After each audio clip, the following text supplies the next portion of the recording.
Ako ang inyong Lolo Pael at ito ang aking kwento. Nakakatakot na talaga dito sa San Nicolas. Halos gabi-gabi na lang umaatake yung mga pesting aswang na yan. Wala ba silang kabusugan at parang gusto yata nilang ubusin tayong lahat dito? Diyos ko, hindi ko pa ba nasanay sa pag-atake ng mga aswang dito sa atin, Gabriel? Matagal na yung problema dito sa San Nicolas di ba? Ilang henerasyon na ang dumaan pero kahit minsan, walang naglakas ng loob na kumalaban sa mga aswang. Yun na nga ang problema Walang lumalaban sa mga aswang. Alam mo Erning, kung magkakaroon lang ako ng mahiwagang sandata, uubusin ko yung mga aswang dito sa San Nicolas. Wala akong ititira. Sa tingin mo, ano kayong magandang sandata ang pwedeng gamitin laban sa mga aswang? Puntot ng pagi o kaya itak. Masyado ng pangkaraniwan ng mga yan Ano kaya kung pana, tapos hindi nauubusan ng bala? Tumayo si Gabriel at umakto siya na may hawak na pana. Gamit ang kanyang imahinasyon ay inisip niya na meron siyang inaatake ng mga aswang gamit ang pana. Natawa si Erning sa kanya. Mukha kang timang pre. Umupo ka na nga rito, tumakay ka na. Last na tagay ko na ito Uwi na ako. Ano? Hindi pa nga natin nauubos tong pangalawang bote ng gin Mamaya ka na umuwi. Ubusin muna natin to. Birthday mo naman ngayon Last na talaga to pre. Itabi mo na lang yung alak na matitira. Saka na natin tirahin yan sa susunod na inuman. Ininom na ni Gabriel ang gin at saka namulutan. Nagpaalam na siya kay Erning at hindi pinansin ang pagpigil nito sa kanya. Wala na siyang ibang nasa isip kundi ang makauwi upang masiguro ang kaligtasan ng kanyang ama. Halos 3 taon nang baldado ang tatay ni Gabriel. Nang ma-stroke ito ay hindi na nito nagawang makakilos na maayos at madalas ay nakahiga na lamang ito sa papag. Simula noon ay si Gabriel na ang nagtrabaho para sa kanilang dalawa. Nagtatrabaho siya sa isang manukan sa kanilang lugar. Habang naglalakad sa gitna ng gabi, hindi naiwasan ni Gabriel ang makaramdam ng takot. Noon ay manaka-naka lamang ang pag-atake ng mga aswang sa kanilang lugar. Ngunit hindi naglaon ay halos naging gabi-gabi na yon. Binilisan na ni Gabriel ang pagakbang. Kahit papaano ay nakahinga siya na maluwag nang matanong na niya ang kanilang kubo. Pero habang palapit siya roon ay nilukob ng kaba ang dibdib niya dahil nakabukas ang pinto ng kubo nila. Mas lalo siyang nagmadali at pagkapasok niya ay mas lalo siyang kinabahan dahil magulo ang mga gamit nila roon. Tay, bakit ang gulo rito? Walang sumagot sa tanong ni Gabriel. Hinawi niya ang manipis na kurtina na siyang nagsisilbing harang papasok sa maliit nilang kwarto. Nanlamig siya sa kanyang nakita. Nakahiga ang tatay niya sa sahig at wala na yung buhay. Wakwak ang tiyan nito at ang dugo ay halos okupahin na ang buong kwarto. Tumigil ang mundo ni Gabriel. Ilang segundo siyang nakatulala bago niya tuluyang napagtanto ang nangyari. Tay! Tatay! Lumod siya sa tabi ng katawan ng kanyang ama. Hindi niya alam kung paano ito yayakapin dahil sa kalunos-lunos nitong itsura. Wala siyang magawa kundi ang humagulgol. Nanginginig ang kanyang mga kamay habang pinupunasan ng dugo ang mukha ng ama. Pakiramdam niya ay namatay na rin siya ng gabing yun. Hindi siya makapaniwala na sa ilang oras niya itong iniwanan ay maabutan niya ito sa ganoong kalagayan. Hindi siya makapaniwala na namatay ang tatay niya sa mismong kaarawan niya. Isang gabi lang ibinurol ni Gabriel ang kanyang ama sa bahay nila. Wala rin kasing nagtungo roon ng mga kamag-anakan nila dahil nasa malayo mga yon. Ang kanyang ina naman ay ilang taon nang sumakabilang buhay. Nang sumunod na araw ay ipinalibing na ni Gabriel ang tatay niya. Kahit papaano ay marami ang dumalo sa libing.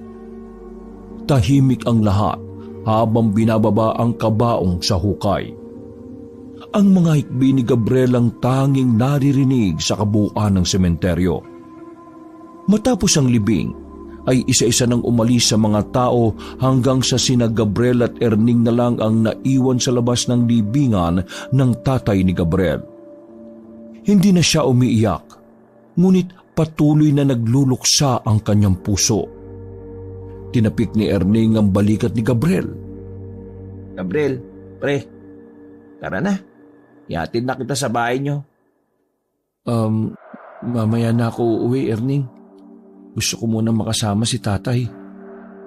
Napabuntong hininga si Erning at nanatili ito sa tabi ni Gabriel. Kasalanan ko to eh. Kung hindi ako umalis ng gabing yun, baka buhay pa si tatay. Hindi sana siya mabibiktima ng aswang. Wala siyang kalaban-laban eh. Kung hindi ako umalis, naipagtanggol ko sana si tatay. Pre, wala kang kasalanan. Aswang ang pumatay sa tatay mo. Kung meron mang dapat sisihin, ay ang aswang na yun at wala nang iba. Saglit na natahimik si Gabriel. Tinitigan niya ang pangalan ng kanyang ama sa krus na nakatayo sa ibabaw ng puntod. Tumiim ang bagang niya habang may galit na unti-unting umuusbong sa dibdib niya. Tama ka, Erning. Hindi ako ang dapat nasisihin. Ang mga aswang na pumatay kay tatay ang dapat nasisihin. Ipinapangako ko sa tatay ko na bibigyan ko ng hustisya ang pagkamatay niya. Anong ibig mo sabihin, pre? Ipapakulong mo ba yung mga aswang? Gabriel, kahit mga pulis, takot sa mga aswang na yun. Hindi. Hindi ko sila ipapakulong, Erning. Kung sinasabi mo, hahanapin ko ang mga aswang na yun at sisiguraduhin kong hindi na sila makakapanakit pa ng ibang tao. Dahil papatayin ko sila. Uubusin ko silang lahat. Gabriel, pre, wag. Masyado mapanganib yung binabalak mo. Hindi mo alam kung kaano kalakas sa mga aswang. Baka ikaw pa ang susunod na mailibing dito eh. Wala na akong pakialam kung mamatay man ako, Erning. Ang gusto ko ay maipagiganti ko si tatay. Isa pa, mas mabuti nang ako mapahamak kaysa hayaan silang manakit pa ng iba. Wala na akong ibang natitirang pamilya, Erning. Si tatay na lang ang meron ako tapos kinuha pa nila. Pre, delikado yung gagawin mo na yan. Ako na nakikiusap sa'yo.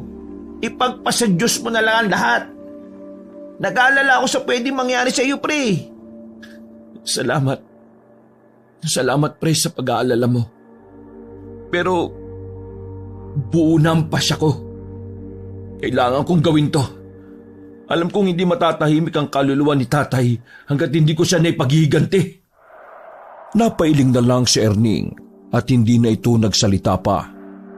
Nakita ni Gabriel ang pag-aalala sa mukha ng kanyang kaibigan. Habang matiim na nakatingin si Gabriel sa libingan ng kanyang ama, ay taimtim niyang ipinangako rito na ipaghihiganti niya ang nangyari rito.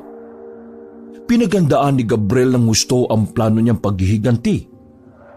Pagkatapos niyang magtrabaho sa manukan, ay nagtutungo siya sa likod ng bahay niya dala ang isang itak. Araw-araw siya nagsasanay sa paggamit ng itak sa pakikipaglaban.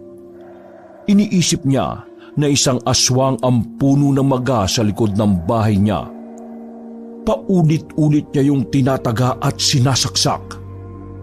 Doon niya ibinuhos ang galit niya sa lahat ng aswang. Hindi humihinto si Gabriel sa pagsasanay hanggat hindi pa gabi.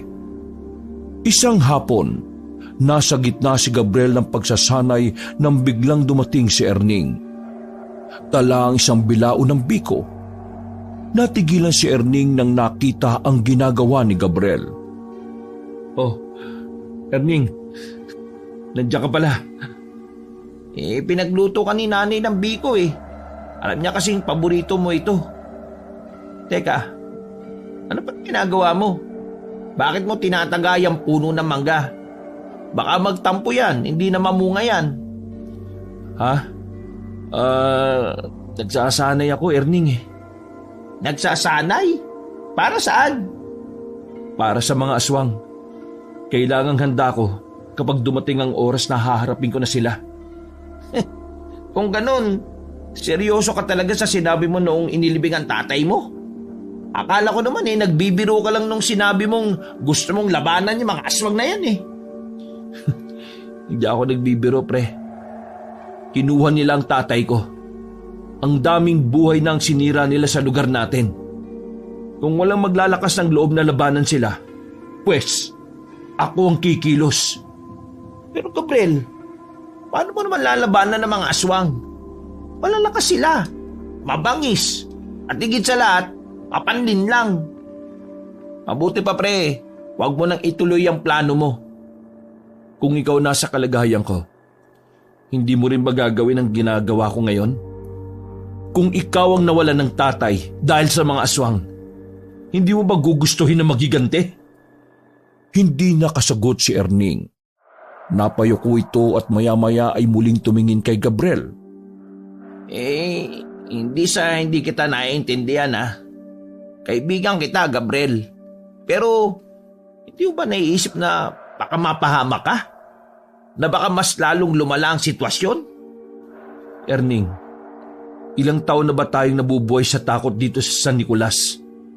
Palagi na lang tayo naghihintay ng kahit isang tao na makikipaglaban sa mga aswang. Kailan pa tayo lalaban? Kailan pa tayo magkakaroon ng lakas ng loob? Kapag napatay na tayong lahat ng mga aswang? Maganda naman ang hangarin mo, pre. Kaso, isipin mo rin ang sarili mo. Ayoko mawala ka tulad ng tatay mo. Ikaw na nga lang ang kaibigan ko tapos mawawala ka pa. Bakit ba napaka-negatibo mong mag-isip, Erning? Kaya nga ako nagsasanay, di ba? Isang malalim na paghinga ang pinakawalan ni Erning. Ay nako. Sa tingin ko naman, kahit anong sabihin ko hindi ko na mababago ang isip mo. Sige, kung yan talaga ang gusto mong gawin di gawin mo na lang. Basta, ayoko lang na mapapahamak ka, pre. Ngumiti si Gabriel at hindi na siya nagsalita pa. Sa utak niya ay tumakbo na nakikipaglaban siya sa mga aswang. Gamit ang itak at sa imahinasyon niya ay siya ang nananalo sa laban na iyon. Matapos ang isang linggong pagsasanay ay nagdesisyon na si Gabriel na simulan ang kanyang paghihiganti. Isang gabi, habang tahimik ang buong San Nicolas ay lumabas si Gabriel ng bahay na may dalang itak. Kinakabahan siya pero mas lamang ang determinasyon niyang makapatay ng aswang sa gabing yon. Naglakad-lakad siya sa San Nicolas sa pag-asang may aswang siyang makikita. Sa paglalakad niya sa mas madilim na bahagi ng San Nicolas ay may kakaiba siyang nararamdaman. Tila may matang nagmamasid sa kanya. Tumigil siya at pinakiramdaman ang paligid. Nagkaroon siya ng hinala na may aswang na pinagmamasdan siya. Lumabas ka! Alam kong nandiyan ka! Magpakita ka sa akin! Hindi ako natatakot sa'yo! Sa isang iglap ay may lumundag sa harapan niya na isang aswang. Ang mga mata nito'y pula. Ang bibig ay puno ng matutulis na ngipin. At ang kuko'y mahaba't matatalas. Tumayo yun sa harapan ni Gabriel habang nakangisi. Hindi nagpatinag si Gabriel. Itinaas niya ang itak at inihanda ang sarili. Biglang umatake ang aswang. Mabilis yung tumakbo patungo kay Gabriel. Napasigaw si Gabriel at agad siyang umilag. Muntik nang sumayad ang mga kuko ng aswang sa kanyang balikat. Pumihit siya at tinaga ang aswang, ngunit dumaplis lamang yon sa braso ng aswang. Muling umatake ang aswang. At sa pagkakataong yon, ay natamaan si Gabriel sa tagiliran ng mga kuko nito. Napaatras siya. Naramdaman niya ang hapdi sa kanyang sugat. Sinubukan niyang sumugod, ngunit mas mabilis ang aswang. Kinalmot siya nito sa dibdib na naging dahilan para matumbas siya sa lupa. Nabitiwan niya ang itak at napaatras siya habang palapit ang aswang. Sa sandaling yun ay naisip ni Gabriel na yun na ang katapusan niya. Nagulat na lang si Gabriel nang may sumaboy na asin sa aswang. Napasigaw yun at nakita niya na tila nasunog ang balat ng aswang dahil sa asin. Mula sa kung saan ay lumitaw ang isang matandang lalaki na may hawak na buntot ng pagi. Basta! Lumabas ka dito! Napasigaw ang aswang sa sakit at agad na tumakbo palayo. Mabilis yung nawala sa kadiliman at naiwan si Gabriel na nakaupo sa lupa. Hindi siya makapaniwala na buhay pa rin siya ng mga sandaling yun. Inilahad na matandang lalaki ang isang kamay nito. Agad nung tinanggap ni Gabriel at tinila siya na matandang lalaki patayo. Maraming salamat po. Kung hindi po kayo dumating, malamang ipatay na ako. Sino po pala kayo? Parang ngayon ko lang po kayo nakita dito sa San Nicolas. Nagulat si Gabriel nang bigla siyang binatukan ng matandang lalaki. Aray, bakit niyo naman po ako binatukan? Dahil wala kang utak. Sumugod ka sa aswang ng mag-isa. Hindi mo ba alam na delikado yon? Hindi ka ba nag-iisip? Pasensya na po pero meron po akong malalim na dahilan kung bakit ko yung ginawa eh. Kahit na ano pang dahilan mo, mali pa rin ang ginawa mo. Pagpapakamatay ang ginawa mo. Mo ba yun? Umurong ang dila ni Gabriel sa sinabi ng matandang lalaki. Noon lang niya napagtanto na mali ang ginawa niya, lalo na't wala naman siyang tamang pagsasanay sa pakikipaglaban sa mga aswang. Tingnan mo nga yung sarili mo. Sugat-sugat ka na. Ang mabuti pa sumama ka sa kubo ko para magamot ko yung mga sugat mo. Walang pag-aalinlangan na tumango si Gabriel. Sa kabila ng magaspang na ugali ng matandang lalaki, ay ramdam niya ang kabutihan ng loob nito. Kaya kahit noon lang niya nakita ang matandang lalaki, ay sumama na siya rito papunta sa bahay nito. Habang naglalakad, ay ipinakilala ni Gabriel ang sarili niya sa matandang lalaki. Nalaman niya na Mang Bato ang pangalan nito. At ayon dito, ay bagong salta ito sa San Nicolas. Doon napagtanto ni Gabriel na kaya hindi pamilyar si Mang Bato sa kanya ay dahil bago ito sa lugar na yon. Pagdating nila Gabriel at Mang Bato sa kubo na matanda, ay agad nitong inilabas ang isang halamang gamot at mga kakaibang kagamitan. Pinaupo ni Mang Bato si Gabriel sa isang kahoy na bangko at sinimulan nitong dinlisin ang sugat ni Gabriel gamit ang isang likido na mabaho ngunit malamig sa balat. Isin mo lang, Gabriel. Hindi mo gugustuhin mabulok ang mga sugat na yan. Kaya ko po, Mang Bato. Sana'y na ako masaktan. Natigilan si Mang Bato sa narinig at tumingin ito kay Gabriel na tila sinusuri ang kabuuan ng binata. Ano ba talagang dahilan mo at sinugal mo ang buhay mo sa pakikipaglaban sa mga aswang? Pinatay nila ang tatay ko eh. Wala akong nagawa para iligtas siya. Nakita ko na lang siyang wala ng buhay. Wakwakan tiyan. Pinatay nila ang tatay ko sa hindi makataong paraan. Kailan ba na hindi naging makatao ang mga aswang na iyan?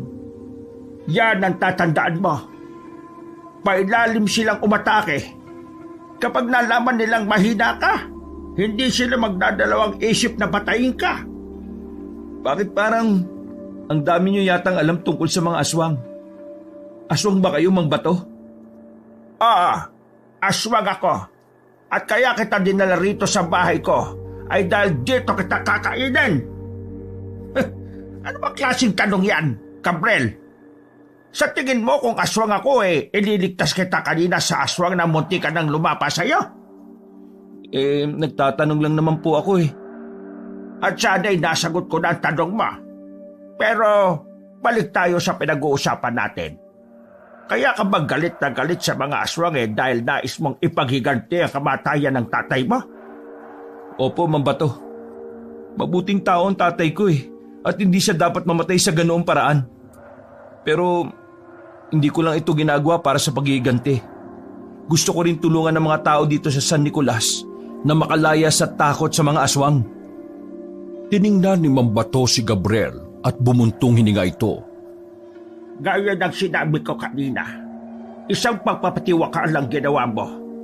Wala kang sapat na kaalaman at wala kang tamang sandata. Para kang lumaban sa isang digmaan na wala kang kahit na anumang armas. Nagsasanay naman po ako eh. Halos araw-araw akong humahawak ng itak. Sa tingin mo ba sapat na ang itak, Gabriel? Kahit magaling ka pa sa espada, kung wala kang tamang sandata laban sa mga aswang, matatalo ka pa rin nila. Ho? Ano pong ibig niyo sabihin? May mga sandata na epektibo laban sa kanila. Mga bagay na hindi matutumbasan ng kahit sinong pinakamahusay na mandirigma o manunugis. May mga sandata na ginawa para panlaban sa mga aswang, Gabriel. Anong sandata yun? Hindi mo na kailangang malaman. Pero sinabi niyo na may ganong mga sandata. Sabihin niyo po sa akin. Gusto ko magkaroon ng ganong sandata. Hindi mo alam ang hinihingi mo, binata. Mahirap makuha ang mga sandatang yon. Ibibigay lamang yon sa mga karapat-dapat. Kahit gaano kahirap, gagawin ko para ito sa tatay ko at sa mga tao dito sa San Nicolas. Hindi mo pa oras para malaman. At kailan pa darating ang oras na yon? Hindi ko nararamdaman na karapat-dapat ka. Napanganga si Gabriel. Tumago sa pagkatakot niya ang mga huling salita na sinabi ni Mang Bato. Nilagyan na ni Mang Bato ng benda ang mga sugat niya. Ayan, ayos na ang mga sugat mo. Umuwi ka na at magpahinga. Pero umuwi ka na, Gabriel. Napilitang tumayo si Gabriel. Alam niyang hindi niya mapipilit si Mang Bato na magsalita sa bagay na nais niyang malaman. Nagpapasalamat na lang si Gabriel kay Mang Bato at tahimik siyang lumabas ng bahay nito. Mag-isa siyang naglakad pauwi sa kanyang bahay. Pagdating niya sa kanyang kubo, ay naupo siya sa bangko habang nakatulala. Iniisip niya kung anong mga sandata ang tinutukoy ni Mang Bato at kung saan matatagpuan ang kahit isa sa mga yon. Dahil sa nangyari kanina, ay pinagdudahan ni Gabriel ang sarili niyang kakayahan. Napagtanto niyang hindi sapat ang kanyang kakayahan at kagamitan para makipaglaban sa mga aswang. Ngunit buo na ang kanyang loob. Aalamin niya ang lihim ni Mang Bato at kukunin ang sandatang tinutukoy nito, kahit ano pa ang maging kapalit. Tahimik ang gabing yun habang nasa kubo niya si Gabriel. Makalipas ang ilang sandali ay nakarinig siya ng pagkatok sa pintuan. Nang buksan niya yon ay naroon si Erning na may dalang isang bote. Erning, anong ginagawa mo rito? Hindi ba maalata sa dala ko? Siyempre, iinom tayo. Mukhang kailangan mo ng kausap kasi. Ilang araw ka nang hindi nagpupunta sa bahay eh. May dala akong pampalipas oras. Itinaas ni Erning ang bote ng alak. Napangiti ng bagya si Gabriel. Sige na, pumasok ka na. Wala akong pulutan ha. Ayos lang yan. Sanay akong sipol lang ang pulutan. Pagkapasok na Erning ay agad na isinarado ni Gabriel ang pinto. Kumuha si Gabriel ng 2 baso at agad nilang sinimula ng pag-inom. Nung una ay nagkwentuhan sila ng kung ano-ano.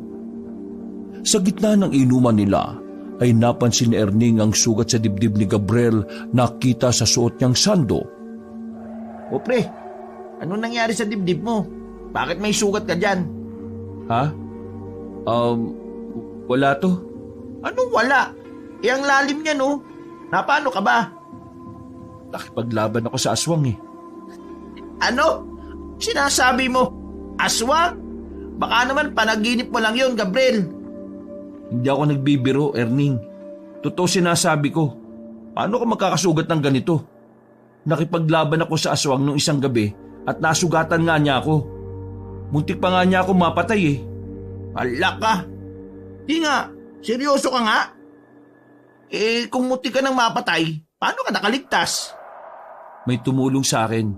Isang matandang lalaki. Si Mang Bato. Mang Bato? Sino yun? Parang pangalan pa lang pang-adik na Ngayon ko lang narinig yung pangalan na yan Bagong salta dito sa San Nicolas. Hindi ko sigurado kung albularyo siya pero ginabot niya yung sugat ko Grabe ka, pre. Hindi ko akalain na talagang itutuloy mo yung plano mo. Pero sana nangyari sa'yo tigil mo na yan. Mabutit mahal ka ng Diyos, kaya buhay ka pa rin hanggang ngayon. Hindi pa rin ako titigil, Erning. Sinabi ni Mang Bato na may mga sandata laban sa mga aswang. Mabibisa raw ang mga yun. Kaya mas lalo ako nagkaroon ng lakas ng loob na ubusin ang mga aswang dito sa San Nicolas Ang sabi ni Mang Bato, mahirap makuha ang mga sandatang yon. Aba, mukhang seryoso ka talaga sa bagay na to, Gabriel ano ang balak mo? Kailangan ko makuha kahit isa sa mga sandata na yon, Erning. Hindi pwedeng ganito lang. Kailangan matapos ng paghahari ng mga aswang dito sa San Nicolas at para may pagiganti ko na rin si tatay. Gabriel, sigurado ka ba sa pinapasok mo? Baka mapahama ka pa Wala nang mas mahalaga pa sa akin ngayon, kundi ang patayin ang lahat ng aswang dito sa atin. Ikaw ang bahala, pre. Ayoko nang pigilan ka kasi mukhang di ka naman talaga magpapapigil Sabi nga nila, habang pinipigil, lalong nanggigigil. Nagpatuloy sila sa pag-inom. Tama si Erning. Wala nang makakapigil kay Gabriel sa kanyang plano. At gagawin niya ang lahat upang makuha kahit isa sa mga sandatang tinutukoy ni Mang Bato. Matapos na maubos ang isang bote ng alak, ay nakaramdam na ng pagkalasing si Gabriel. Nagdesisyon na siyang matulog na. Naglatag na siya ng banig sa papag at saka niya muling kinausap si Erning. Pre, dito ka na matulog Delikado na maglakad sa labas. Lalo na't lasing ka at wala kang kasama. Yan nga rin ang sasabihin ko Nakikitulog sana ako dito sa bahay mo. Buti, ikaw na nagsabi. Magkatabing humiga ang magkaibigan sa papag. Umikit na si Gabriel dahil kailangan na niyang matulog. Maaga pa siyang papasok bukas sa manukan.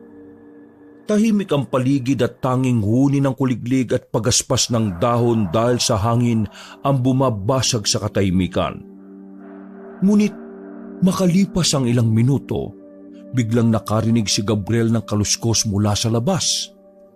Bumilis ang tibok ng puso niya dahil tila may naglalakad sa labas ng kanyang bahay. Tumayo siya at dahan-dahang lumapit sa bintana upang sumilip. Mula sa dilim ay nakita niya ang isang nilalang.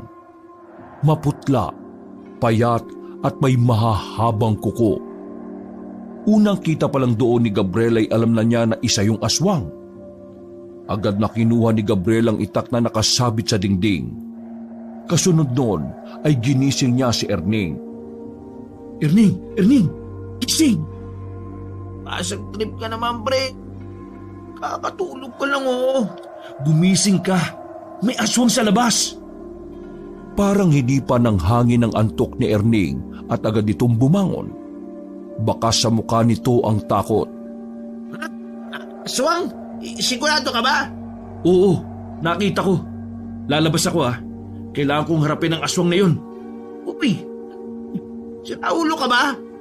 Hindi naman siguro papasok yun dito, hayaan mo na lang. Baka mamaya mapatay ka pa Basta, kailangan ko siyang patayin ng ako lang. Gusto kong patunayan kay Mang Bato na kaya ko makipaglaban sa mga aswang. Pari naman pinapakaba mo naman ako Sa kabila ng pagpigil ni Erning ay hindi nagpapigil si Gabriel. Sinabi niya kay Erning na maganda ito kung sakaling kailangan niya ng tulong. Hindi na niya hinintay na magsalita si Erning at maraan siyang naglakad patungo sa pinto. Binuksan niya ang pinto at matapang na lumabas. Umikpit ang hawak ni Gabriel sa itak nang nasa labas na siya. Nakita niya ang aswang sa gilid ng kubo at agad niyang tinawag ang pansin nito. Umarap kay Gabriel ang aswang. Agad na nanlisik ang mga mata nito nang makita siya. Mabilis na umatake ang aswang, ngunit inunahan niya yun ng taga at tinamaan ng aswang sa kamay. Sinunggaban si Gabriel ng aswang na nagawa niyang iwasan. Nagpalitan sila ng atake. Ang aswang ay mabilis at maliksi, samantalang si Gabriel ay nagtiyaga at sinubukan ng bawat oportunidad para umatake at masugatan ng aswang. Nagawang sugatan ni Gabriel ang braso ng aswang, ngunit tinamaan siya sa tagiliran ng matatalim na kuko nito. Napadaing siya sa sakit ngunit hindi siya sumuko. Mas lalong nag-alab ang kagustuhan ni Gabriel na mapatay ang aswang. Sa isang mabilis na galaw, napunta sa likuran ng aswang si Gabriel at buong lakas na isinaksak niya ang itak sa likod nito. Napaungol ang aswang at bumagsak sa lupa. Agad na tinapos ni Gabriel ang laban sa pamamagitan ng paghiwa sa liig nito. Hindi kayang ipaliwanag ni Gabriel ang saya niya nang sa wakas ay napatay na niya ang aswang. Napatingin siya sa pinto at nakita niya si Erning na nanginginig at nanlalaki ang mga mata. Maya-maya ay napasigaw ito sa sobrang tuwa. Gabriel, napatay mo ang aswang! Ang galing mo, pe! Sabi ko naman sa iyo kaya ko talagang pumatay ng aswang. Pero mas magiging madali sana to kung meron ako nararapat na sandata. Kailangan ko talaga ng kahit isa sa mga sandatang sinabi sa akin ni Mang Bato. Tumigil si Gabriel sa katawan ng patay na aswang. Sa kabila ng pagod at sugat na kanyang natamo, ay napatunayan niya sa sarili na kaya niyang harapin ng mga aswang. Isang ideya ang pumasok sa isip ni Gabriel. Nilapitan niya ang aswang at gamit ang itak ay inihiwalay niya ang ulo nito sa katawan nito. Maagang nagtungo si Gabriel sa bahay ni Mang Bato ng sumunod na araw. Dala niya ang isang sako. Nakita niya si Mang Bato sa labas ng kubo. Nakaupo ito sa isang lumang bangko habang umiinom ng mainit na kape. Ano't nandito ka, Gabriel? Nang ganito ka aga? Hindi nagsalita si Gabriel. Itinapon niya ang sako sa paanan ni Mang Bato na ikinagulat na matanda. Hoy, ano ba yan? Buksan niyo nung malaman niyo. Saglit na tumingin si Mang Bato kay Gabriel bago dahan-dahang kinuha ang sako. Binuksan niya ito at nanlaki ang mga mata nito nang makita kung ano ang laman ng sako. Nasa loob noon ang pugot na ulo ng aswang na napatay ni Gabriel nung nakaraang gabi. Gabriel, ano kalokohan dito? Hindi ang kalokohan, Mang Bato. Pinatay ko yan kagabi. Pinugot ko ang ulo para meron akong katibayan na ako mismo ang pumatay sa aswang na yan. At anong gusto mo patunayan dito, ha? Na kaya ko makipaglaban sa mga aswang. At karapat dapat ako maging tagapagtanggol ng mga tao dito sa San Nicolas laban sa mga aswang. At ano naman ang gusto mong gawin ko tungkol dyan? Bigyan niyo ako ng kahit na isang mabisang sandata laban sa mga aswang. Akala mo pa basta na lang kita bibigyan ng ganon? Hindi yun isang laruan na madaling ibigay, Gabriel. Kailangan mo yung paghirapan. At sa tingin mo ba kaya mong makuha ang sandata laban sa mga aswang? Kaya ko ho. Subukan niyo lang akong tulungan. Kung mabigo ko, titigil na ako. Pero gusto kong subukan. Bakit ka pa masyadong determinado? Ano bang meron sa'yo at handa kang ibuwis ang buhay mo sa laban na ito? Sinabi ko naman sa inyo ang dahilan, Mang Bato. Kailangan ko pa bang ulitin?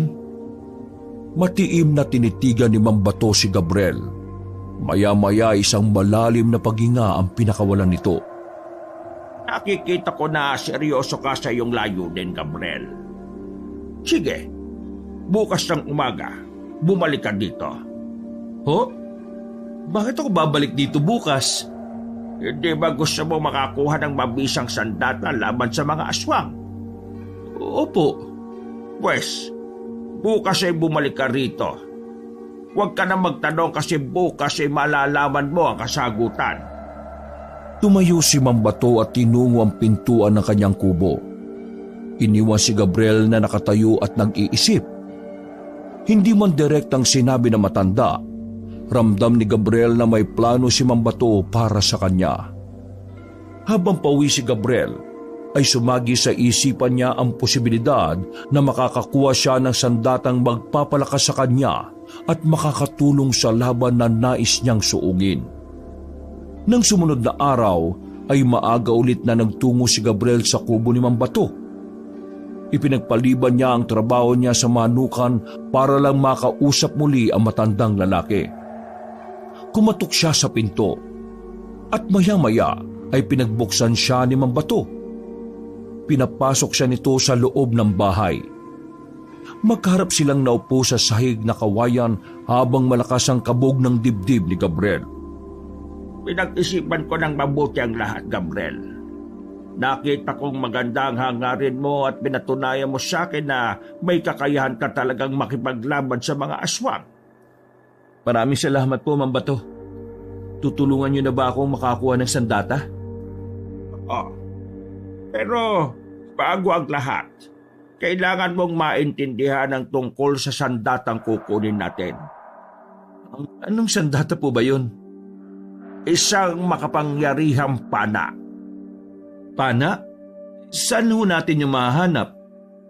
Sa mundo kung saan ako nagmula. Nakatago ito sa isang lugar na binabantayan ng mga engkanto. Ang panang yon ay nilikha ng mga sinaunang manunugis sa tulong ng mabubuting engkanto. Isa itong espesyal na sandata laban sa mga aswang. Hindi yun nauubusan ng palaso. Basta hawak ito ng taong karapat-dapat na magmay-ari. Paano natin makukuha ang pana? Hindi ganun kadali, Gabriel. Marami nang sumubok kunin ng pana pero lahat sila'y nabigo. Ho? Bakit ho? Dahil ang pana mismo ang pumipili kung sino ang magmamay-ari nito. Kung wala kang sapat na tapang, lakas ng loob at dalisay na hangarin, hinding-hindi mo ito makukuha. Taglit na natahimik si Gabriel, ngunit bakas sa mukha niya ang pananabik. Baka ako nang hinihintay ng pana, Mambato. Baka nga, pero hindi natin malalaman hanggat hindi mo sinusubukan. Gusto ko pong subukan. Sabihin niyo kung kailan tayo aalis. Handa po ako kahit na anong araw. Sa araw na ito rin tayo aalis. Kailangan natin makarating doon bago maghating gabi. Yon ang tamang oras sa pagkuha sa makapangyarihang pana. Sige po, handa na po ako. Hindi na ako mapaghintay na mapasakamay ko yung panang yun. Hindi na nagdalawang isip si Gabriel. Mabilis silang naghanda ni Mambato at sa araw na yon ay tinahak ni na Gabriel at Mambato ang daan patungo sa bundok kung saan naroon ang makapangyarihang pana. Malaki ang tiwala ni Gabriel sa sarili niya na magtatagumpay siyang makuha ang sandatang yon. Nangako siya sa sarili na sa sandaling makuha niya ang pana ay gagamitin niya yon upang ubusin ng mga aswang na matagal nang kinatatakutan sa San Nicolas. Puno ng pananabik si Gabriel habang nakasakay sila ni Mambato sa isang jeep papunta sa lugar kung saan orihinal na nakatira si Mambato. Halos 1 oras na siyang bumabiyahe nang makaramdam si Gabriel ng pagkainip. Mambato, ilang oras pa tayo bago makarating sa pupuntahan natin? Mga kalahating oras pa siguro. Magtiis ka muna, Gabriel. Pagdating natin sa bundok, magsisimula na ang tunay na pagsubok. Makalipas ang ilang minuto ay pumara na si Mambato. Pagkababa nila ng jeep ay isang mahabang lakaran ang ginawa ni na Gabriel. Tinahak nila ang masukal na daan. Nilagpasan ang mga lumang puno at tahimik na ilog. Hindi na umimik si Gabriel ngunit bakas sa kanyang muka ang pagod. Maya-maya ay narating na nila ang paanan ng bundok. Agad nilang sinimula ng pag-akyat. Matarik ang daan, puno ng bato at mga ugat ng puno na nagmistulang hadlang sa bawat paghakbang nila. Mambato, Sinubukan niyo rin po bang kunin yung makapangyarihang pana? Oo, pero hindi ako nagtagumpay. Ibig sabihin ay hindi ako ang hinihintay ng pana na magiging may-ari nito. Kaya magdasal ka na sana makuha mo yon, Gabriel. Patuloy silang umakyat hanggang sa unti-unting magdilim ang paligid. Huminto sila sa harapan ng isang malaking kuweba. Nandito na tayo, Gabriel. Sa kuwebang yan matatagpuan ang makapangyarihang pana. Kung ganun, pumasok na tayo, Mambato. Hindi ako maaaring sumama sa iyo. Po? Bakit naman po? Akala ko ba'y tutulungan niyo ako? Hanggang dito na lang ang kaya kong itulong sa iyo, Gabriel. Kung sino ang nais sumubok na kunin ang makapangyarihang pana, ay siya lamang ang maaaring pumasok sa kuweba. Inabot ni Mambato ang isang patalim kay Gabriel na kaagad niyang tinanggap. Para saan po ang patalim na ito? Meron ba akong makakalaban sa loob bago ko makuha ang pana? Wala. Sa dulo ng kuweba, merong isang balon. Sugatan mo ang palad mo gamit ang patalim na yan at patakan ng dugo ang tubig sa balon. Kung karapat-dapat ka, lulutang ang isang ginintuang pana. Kailangan mong kunin agad yon bago yung bumalik sa ilalim ng balon. At kung hindi ako karapat-dapat, wala kang makikita. Lalabas ka na kapag hindi nagpakita sa iyo ang makapangyarihang pana. Sunod na inabot ni Mambato kay Gabriel ang lampara. Sige na, mag-ingat ka, Gabriel. Hangad ko ang iyong tagumpay. sige po. Maraming salamat po, Mambato. Dala ang lampara at patalim, pumasok na si Gabriel sa loob ng kuweba. Madilim at malamig ang loob ng kuweba. Kaya malaking tulong kay Gabriel ang lampara upang makita niya ang nilalakaran niya. Narinig niya ang tunog ng patak ng tubig sa mga patulis na bato sa itaas at sa bawat takbang niya ay tila pabigat ng pabigat ang pakiramdam niya. Habang naglalakad, nakarinig si Gabriel ng mga pagbulong sa paligid. Hindi niya pinansin yon at nagpatuloy lamang siya sa paglalakad. Pinilit niyang pigilan ng takot at kaba na lumulukob sa kanya. Makalipas ang ilang minuto, ay narating na niya ang dulo ng kuweba, kung saan naroon ang isang bilog na balon. Inilapag niya ang lampara at kinuha ang patalim. Tumitig siya sa balon bago tuluyang sugatan ng kanyang palad.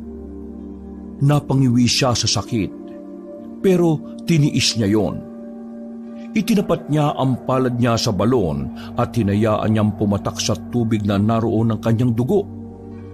Umasa at nagdasal si Gabriel na sana ay magpakita sa kanya ang makapangyarihang pana. Matapos na mapatakan ng dugo ang balon, ay matyagang naghintay si Gabriel. Walang tigil ang malakas at mabilis na tibok ng kanyang puso. Ngunit lumipas ang kalahating oras nang walang nangyari. Pinanghinaan si Gabriel ng loob at naisip niya na baka hindi siya ang karapat-dapat na magmay-ari ng pana. Isang malalim na paghinga ang pinakawala ni Gabriel at tinanggap na lang niya na bigo siyang makuha ang pana. Halos palis na siya nang biglang gumalaw ang tubig sa balon. Napahinto siya at napatitig siya sa balon. Unti-unting lumutang ang isang ginintuang pana mula sa kailaliman ng tubig. Bagya pa yung kumislap na labis na nagpamangha kay Gabriel. Agad na kinuha ni Gabriel ang pana at mahigpit niya itong hinawakan. Agad niyang naramdaman ang kakaibang lakas na dumaloy sa katawan niya na nagmula sa pana. Yumuko si Gabriel at nagpasalamat siya sa mga engkanto sa tiwalang ibinigay ng mga ito sa kanya. Halos maiyak siya sa labis na kasiyahan ng sandaling yon. Malaki ang ngiti na lumabas si Gabriel mula sa kuweba. Nang makita siya ni Mambato na dala ang pana, ay nanlaki ang mga mata nito. Tila hindi ito makapaniwala na nagtagumpay siya. Aba, nakuha mo, Gabriel! Nagtagumpay ka! Oo, Mambato. Maraming salamat kasi hindi ko makukuha ang makapangyarihang pana kung hindi niyo po ako tinulungan. Mabuti na lang at pinatunayan mo sa akin na maaring ikaw ang karapat-dapat na magmay-ari ng makapangyarihang pana, Gabriel. Kaya simula ngayon, ikaw na ang tagapag-ingat ng sandatang yan. Nangangako po ako na gagamitin ko ang panang ito sa paraan ng nais ng mga engkanto. Mambato, uubusin ko ang mga aswang sa San Nicolas. Tumango si Mambato. Naramdaman ni Gabriel ang kasiyahan ng matandang lalaki para sa kanya. Matapos yon ay agad silang bumaba ng bundok upang bumalik sa San Nicolas. Pagdating nila Gabriel at Mambato sa San Nicolas, ay agad silang tumungo sa kubo ni Mambato upang magpahinga. Baka sa mukha ni Mambato ang saya habang tinitingnan ang makapangyarihang pana na hawak ni Gabriel. Habang si Gabriel naman ay hindi pa rin makapaniwala na meron na siyang mabisang sandata na magagamit niya sa pakikipaglaban sa mga aswang. Mahusay ang ginawa mo, Gabriel. Hindi ko akalain na magtatagumpay ka sa pagkuha ng pana na yan. Hindi ko rin alam kung paano ko nagawa eh. Pero alam kong nakita ng mga tagapagbantay ng pana ang totoo kong layunin kung bakit ko gusto makuha ito. Tama ka dyan. Kaya ingatan mo sana ang pana. Hindi ito basta-bastang sandata. Sa tamang kamay, magiging makapangyarihan ito. Pero sa maling kamay, maaari itong maging sanhi ng kapahamakan. Tumango si Gabriel at hinaplos ang pana. Ramdam niya ang bigat ng responsibilidad na kaakibat nito. Gabriel, mas maraming aswang ang mapapatay mo gamit ang pana. Ang pana ay kusang magkakaroon ng palaso sa sandaling kailanganin mo ito. Nangangako po ako sa sarili na gagamitin ko ang pana para sa kabutihan. Humanga si Mambato sa sinseridad ni Gabriel. Tumango ito at bagyang ngumiti. Matapos makapagpahinga, ay nagdesisyon na si Gabriel na umuwi sa kanyang bahay. Habang naglalakad pa uwi si Gabriel, ay hindi inaasahan na makasalubong niya si Erning. Kumunot ang noo ni Erning nang makita ang dalampana ni Gabriel. Gabriel, para saan yung panang yan? Mga ngaso ka na ba ngayon sa gubat? Hindi to normal na pana lang, Erning. Ito'y makapangyarihang pana na nakuha ko mula sa isang kuweba sa bundok. Tinulungan ako ni Mambato na makuha ito. Isa ito sa mga sandata na mabisang panlaban sa mga aswang. Inuloko mo naman ako eh. Parang normal na pana lang yan na kinulaya mo ng kulay ginto eh. Bahala ka kung ayaw mo maniwala, Erning. Basta, simula ngayon ay sisimulan ko ng ubusin ng mga aswang dito sa San Nicolas gamit ang pana na ito. Uy, sige. Sabihin na nating naniniwala ako sa iyo. Pero kung ako sa iyo, mag-ingat ka sa plano mong yan, Gabriel ha. May narinig kasi akong may malaking pagsalaki ng mga aswang na mangyayari dito sa San Nicolas. Usap-usapan ng mga albularyo na nakakita sila ng ganoong pangitain eh. Mas maganda nga kung subalakay sila rito ng maramihan para mas marami akong mapatay na aswang eh. Kung hindi ka na talaga magpapapigil sa plano mo na yan, ipagdarasal na lang kita. Na sana magtagumpay ka sa laban na yan. Nagpaalam na si Gabriel kay Erning at nagpatuloy siya sa kanyang paglalakad. Ramdam niya na nagsimula na ang laban niya sa mga aswang. Sisiguraduhin niya na magagamit niya sa tama ang makapangyarihang pana na nasa kanyang mga kamay. Dahil sa pagod ni Gabriel sa buong araw na paglalakbay nila ni Mambato, ay nagdesisyon siyang matulog na pagka-uwi niya sa kanyang bahay. Dumiretso siya sa maliit na kwarto at isinandal ang makapangyarihang pana sa dingding. Humiga si Gabriel sa kanyang papag at ipinikit ang mga mata. Subalit hindi pa man siya tuluyang nakakatulog ay ibinukas niya ulit ang kanyang mga mata nang mapansin niyang ang isang kakaibang liwanag na nagmula sa pana. Tiningnan ni Gabriel ang pana at bumangon siya. Naglabas ng puting liwanag ang pana at mula sa liwanag na iyon ay unti-unting lumitaw ang anyo ng isang babae. Napakaganda ng babae at nakasuot yun ng gintong kasuotan. Ha? Sino ka? Huwag ka matakot, Gabriel. Ako si Maya, ang espiritu ng makapangyarihang pana. Ako ang tagapagbantay nito. At ngayon, ikaw ang napiling magmay-ari at gumamit nito. Binabati kita, Gabriel.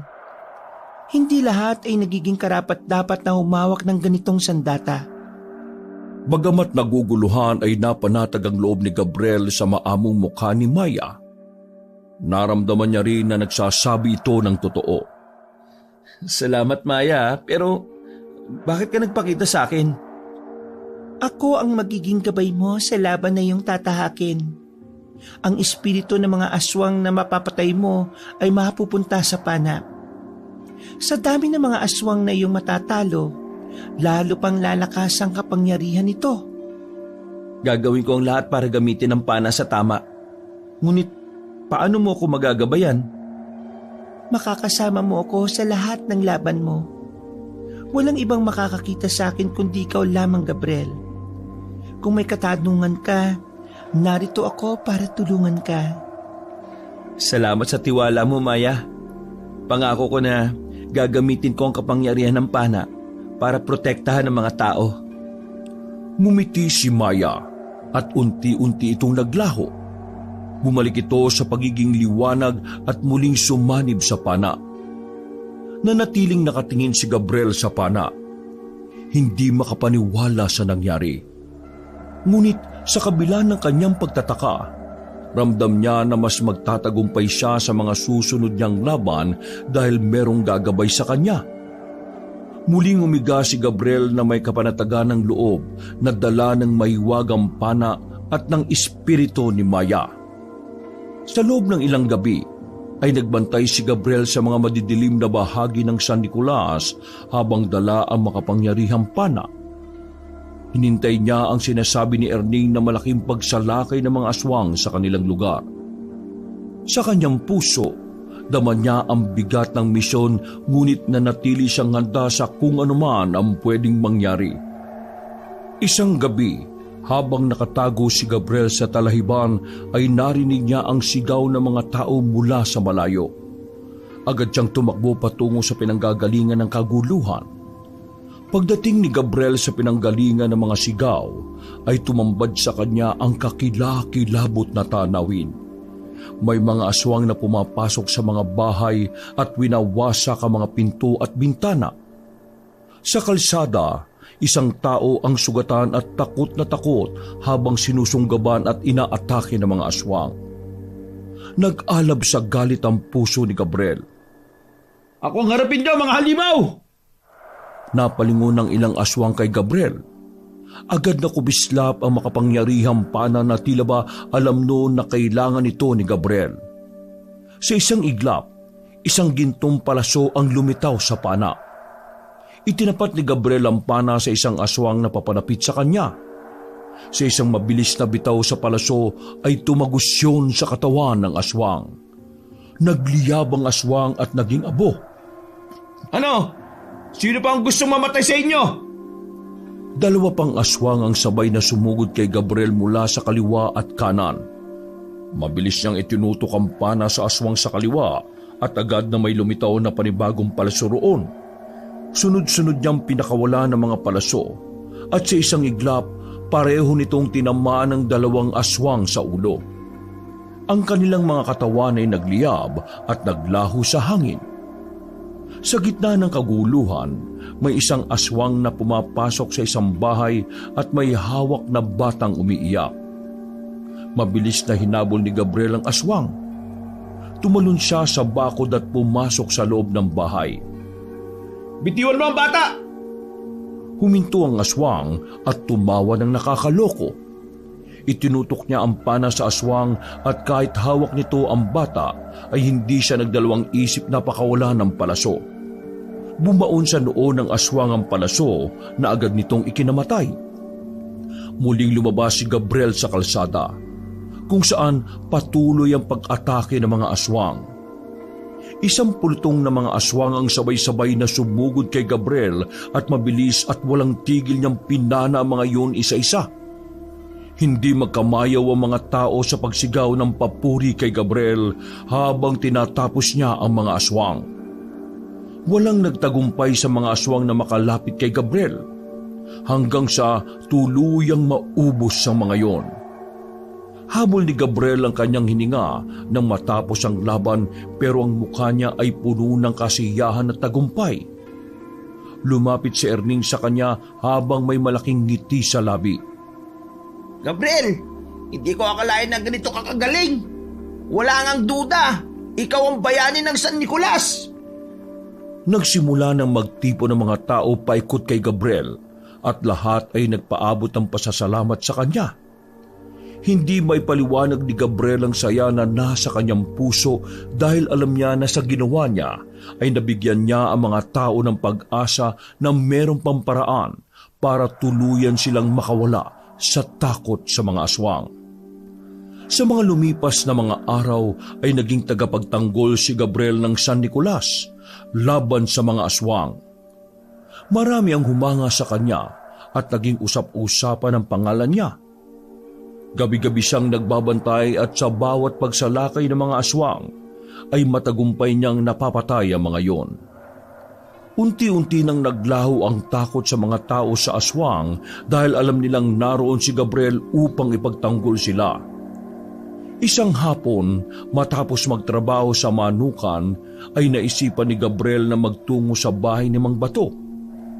Simula nang mapunta sa kanya ang makapangyarihang pana, ay hindi na siya nagkaroon ng pagkakataon na kausapin ang matandang lalaki dahil sa dami ng kanyang ginagawa.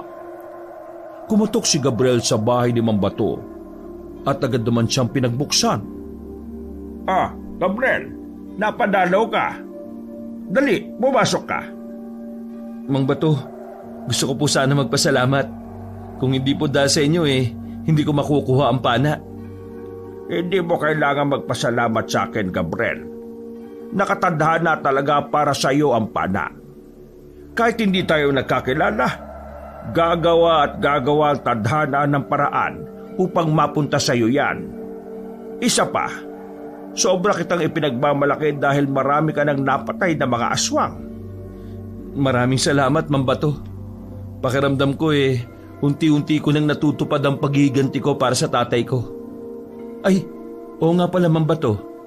Nandito ako dahil meron sana akong sasabihin sa inyo ano ba yun, Gabriel? Alam niyo po ba na merong espiritu ang makapangyarihang pana? Nagpakita po siya sa akin ng isang beses. Maya po ang pangalan niya.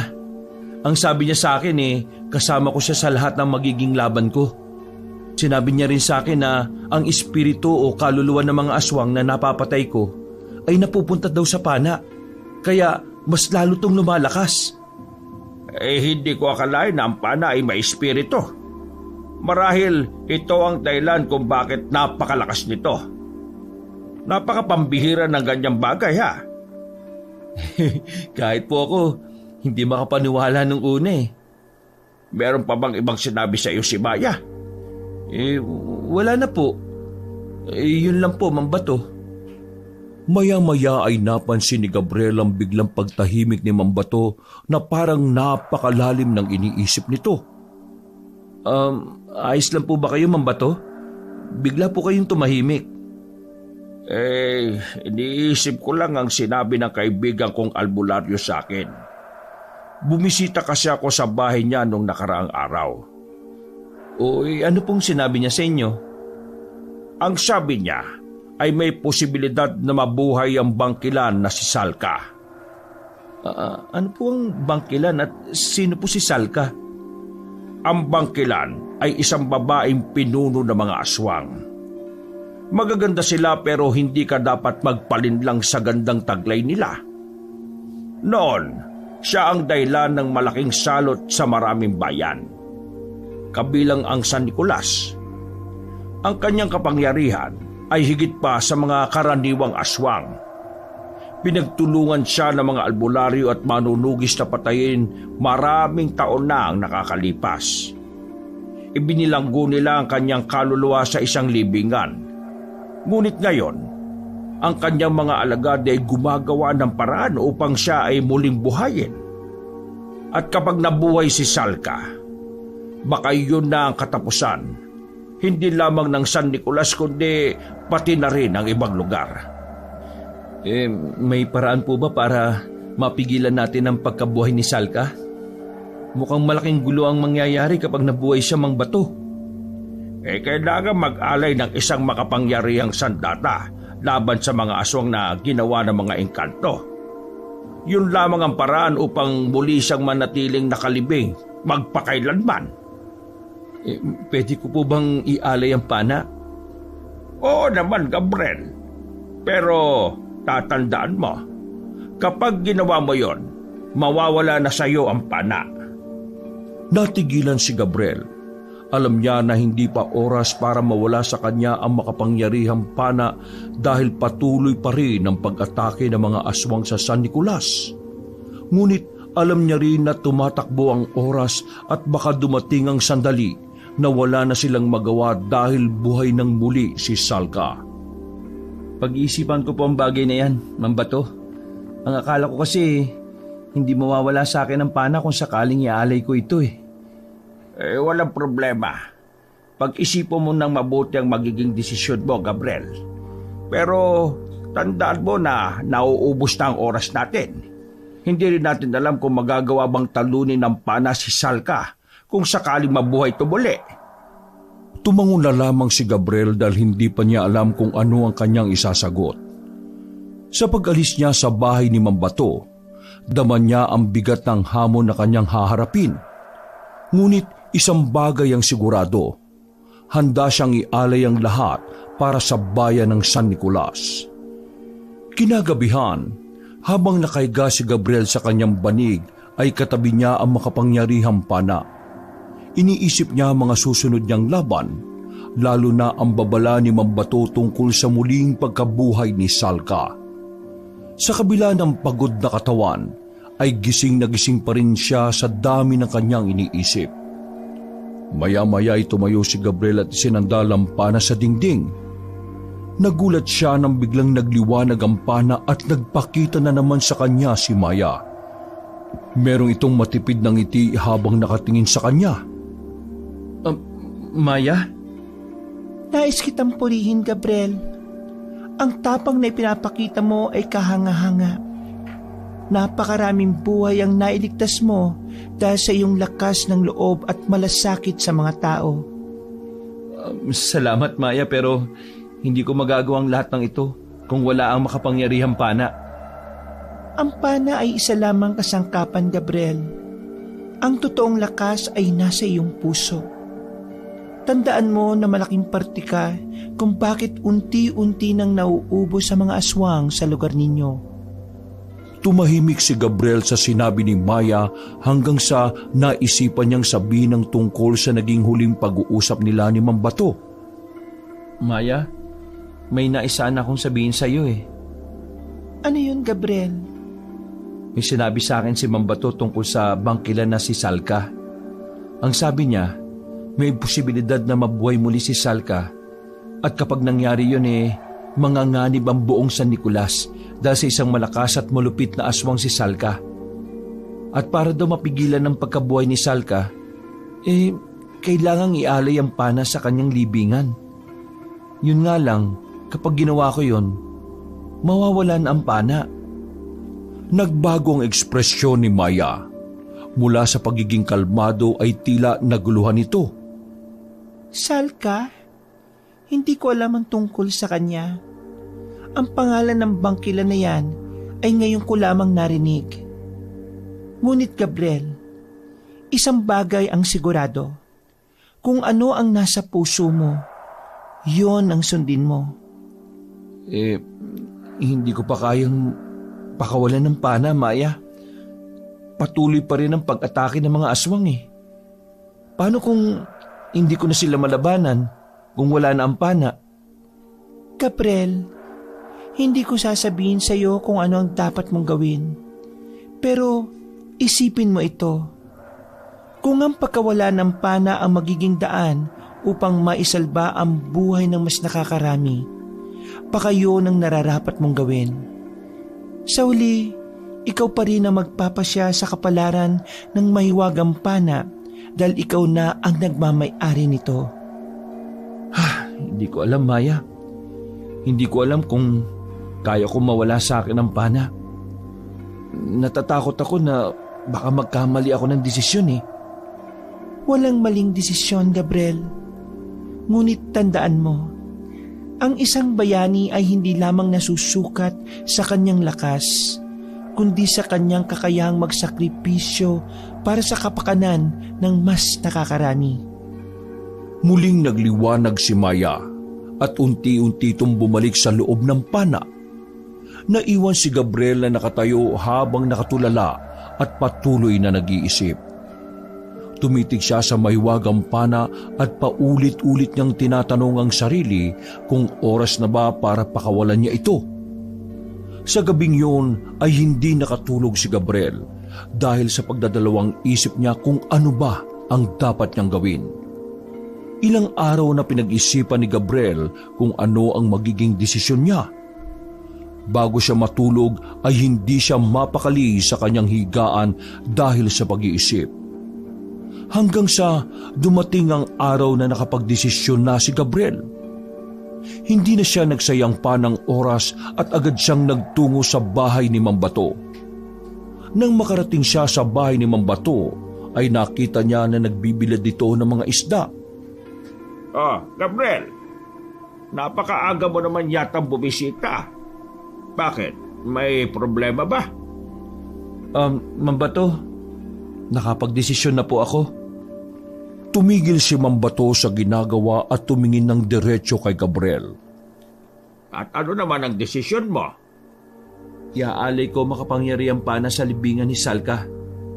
Hindi ko pwedeng hayaang mabuhay muli ang ganong uri ng halimaw. Sigurado ka ba, Gabriel? Alam mo ang ibig sabihin nito?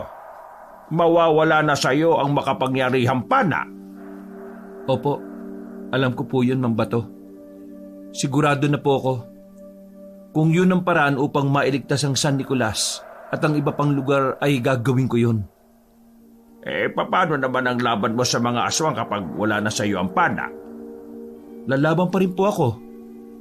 Hindi ko kailangan na makapangyarihang pana para ipagtanggol ang mga tao. Ang tapang ko at ang hangarin kong protektahan sila ay sapat na. Napangiti si Mambato. Baka sa mukha nito ang labis na paghanga kay Gabriel. Alam kong mahirap para sa iyo ang desisyon na ito. Kasama ako nang mapasa iyo ang pana. Ngunit nagpapasalamat ako sa iyo dahil nagdesisyon ka. Hindi lamang para sa sarili mo kundi para sa mas nakakarami. Dahil po naniniwala ako na yun ang tama kong gagawin. Kung ganon, hindi na natin dapat sayangin ang oras. Kailangan na natin magtungo sa libingan ni Salka bago pa maging huli ang lahat. Sige po, handa na po ako, Mambato. Nagpatuloy ang pag-uusap ni Gabriel at Mambato sa kung ano ang dapat nilang gawin. Sinabi ni Mambato na ang libingan ni Salka ay matatagpuan sa isang kagubatan kaya kailangan nilang simulan na agad ang kanilang paglalakbay. Nang sumunod na araw, ay nagsimula na sina Gabriel at Mambato sa pagpunta sa libingan ni Salka. Isang malawak na kagubatan ang pinasok nila. Maigpit ang hawak ni Gabriel sa pana dahil alam niya na yun na ang huling araw na mahahawakan niya yon. Inabot na sila ng dilim sa paglalakad. Hanggang sa nagpasya silang magpahinga muna sa ilalim ng isang malaking puno. Inilapag ni Gabriel ang pana sa tabi niya habang nakaupo. Saglit na katahimikan ang bumalot sa kanila. Ngunit biglang naputol yon ng mga kaluskos mula sa kakahuyan. Mambato, narinig niyo po ba yon? Hindi pa man sumasagot si Mambato ay lumitaw mula sa dilim ang isang grupo ng mga aswang. Nag-aapoy ang mga mata ng mga yon at mukhang gutom na gutom. Mabilis na dinampot ni Gabriel ang pana. Nang itutok niya yon sa mga aswang, ay kusang lumitaw ang palaso. Agad niyang pinakawala ng unang palaso at tumama yun sa unang aswang na nagtangkang lumapit sa kanila. Napasigaw ang aswang habang nagliliyab yun hanggang sa tuluyang matunaw sa hangin. Sunod-sunod ang paglabas sa mga palaso mula sa pana ni Gabriel. Walang sumablay sa mga yon at lahat ay tumama sa mga aswang. Mabilis na umikot si Gabriel upang harapin ang 3 aswang na sabay-sabay na umatake mula sa likod nila. Pinakawalan niya ang 3 palaso ng sabay-sabay at tinamaan ng bawat isa sa dibdib. Ang natirang 2 aswang ay nagdalawang isip na umatake. Ngunit agad yung pinana ni Gabriel na naging sanhi ng kamatayan ng mga yon. Matapos ang laban, muling bumalik ang katahimikan sa kagubatan. Napakahusay mo talaga makipaglaban, Gabriel. Napakabilis mong maging biyasa sa paggamit ng pana.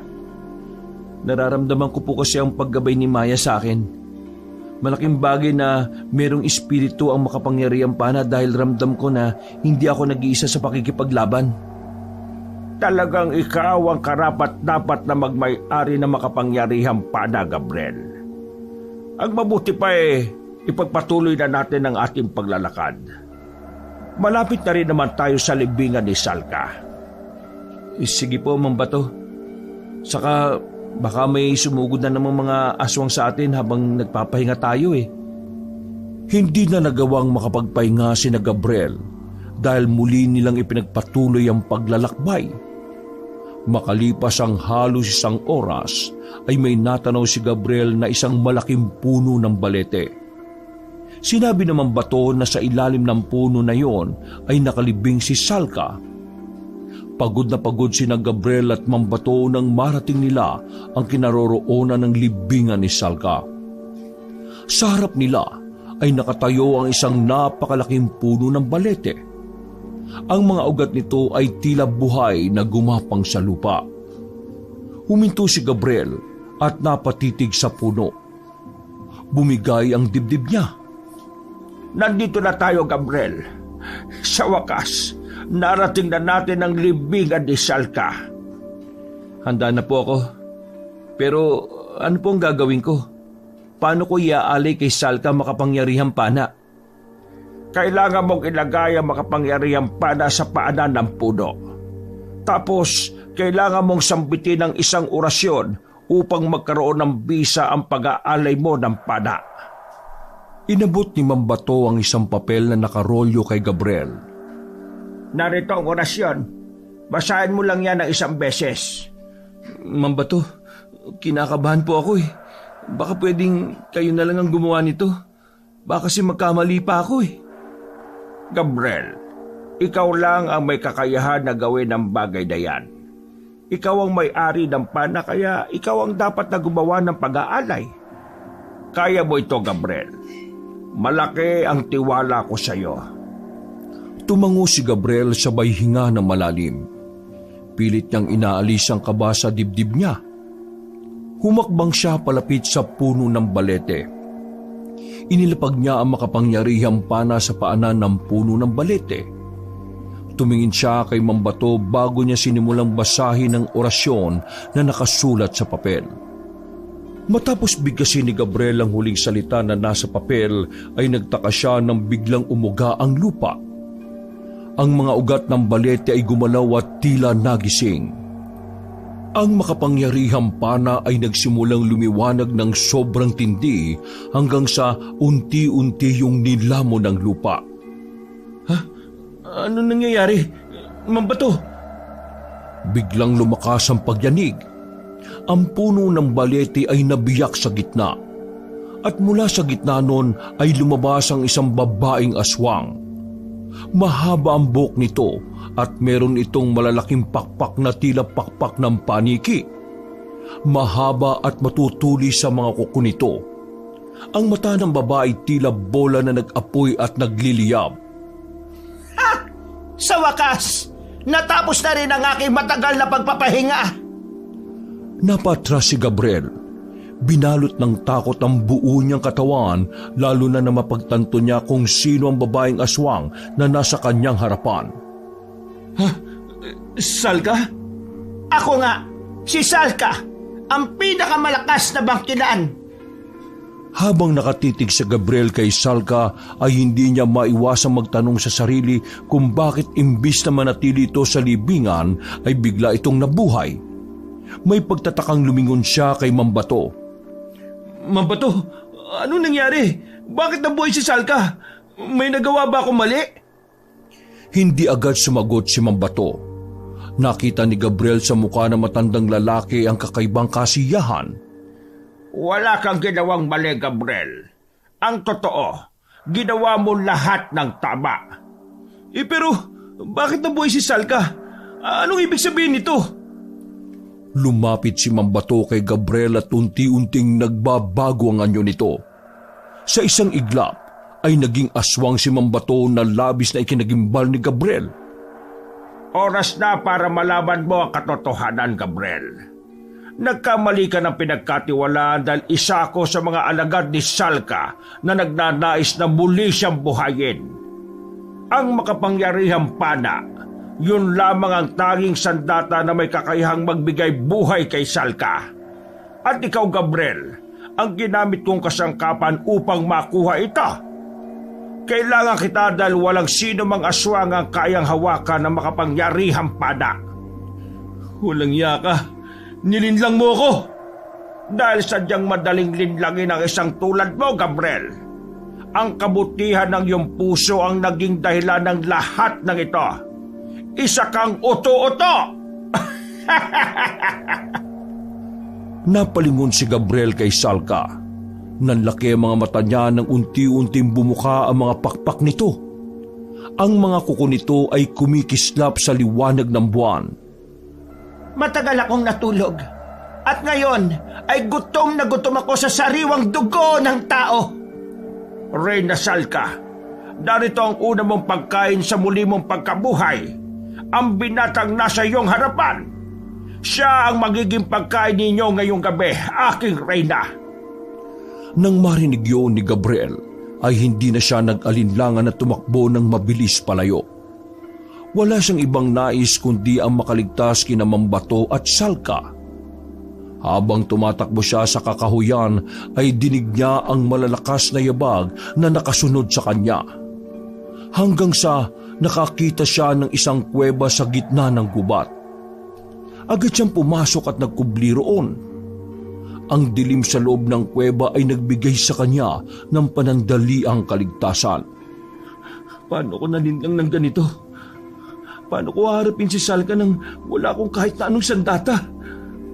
Sa labas ng kuweba ay narinig niya ang boses ni Mambato. Gabriel! Lumabas ka na kung saan ka man nagtatago! Hindi ka makakatakas! Dapat nga'y matuwa ka dahil ikaw ang unang magiging pagkain ni Reyna Salka sa muli niyang pagkabuhay! Habang nakaupo sa madilim na sulok ng kuweba, ay ramdam ni Gabriel ang takot na lumalamon sa kanya. Ngunit sa kabila ng lahat, nanatili ang kanyang kagustuhang lumaban at mabuhay. Niyakap ni Gabriel ang kanyang mga tuhod habang nakaupo sa isang sulok ng kuweba. Nagulat siya nang biglang may lumitaw na malamlam na liwanag sa harapan niya. Mula sa liwanag na yon, unti-unting nabuo si Maya. Maya, ikaw ba talaga yan? Ako nga, Gabriel. Paano? Akala ko wala ka na. Hindi ba wala na makapangyarihang pana? Inalay ko na yung kay Salke.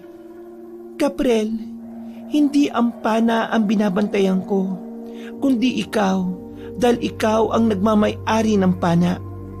Hanggat tumihinga ka at lumalaban, mananatili ako sa tabi mo.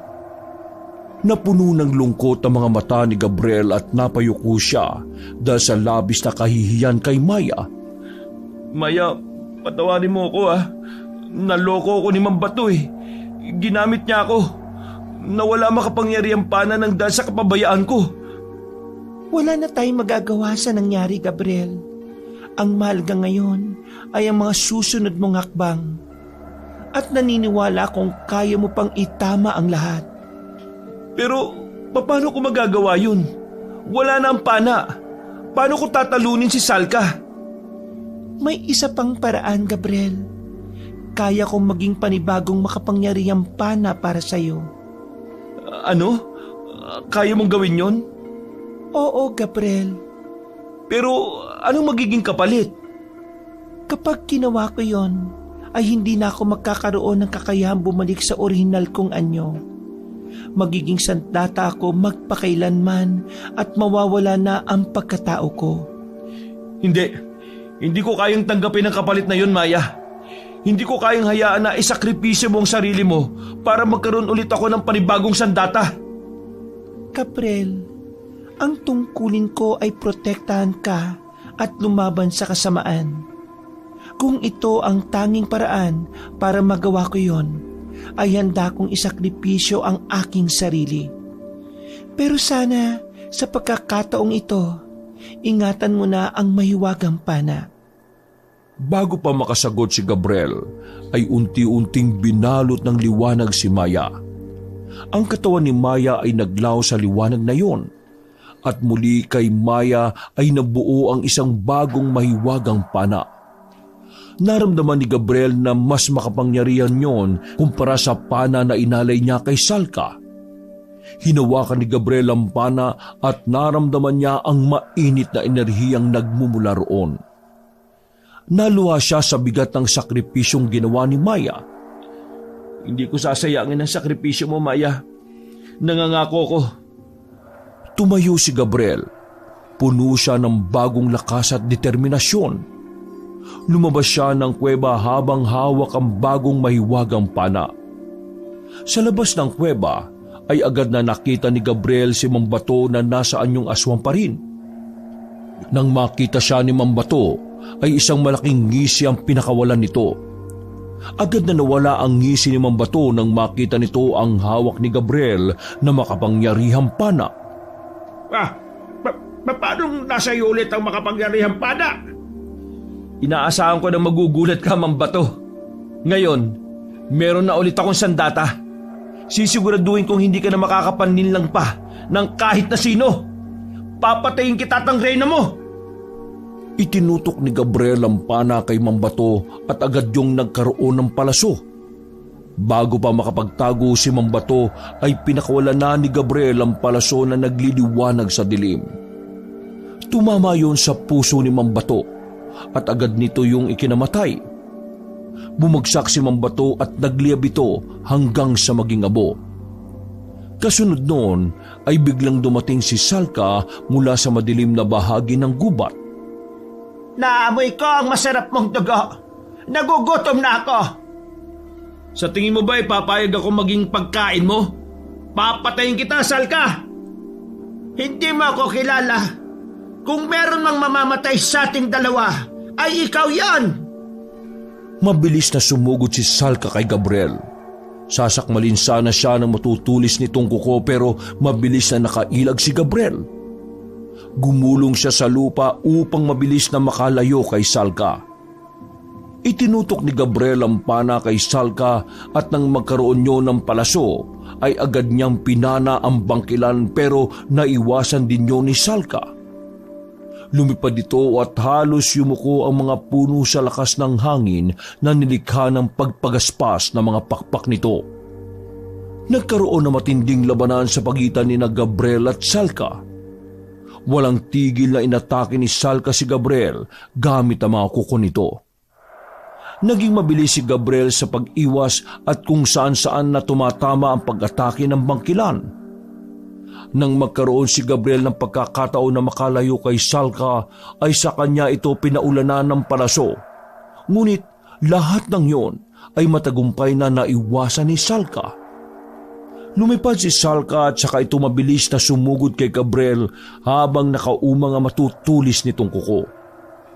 Humakbang pakanan si Gabriel at pinakawalan ng isang palaso.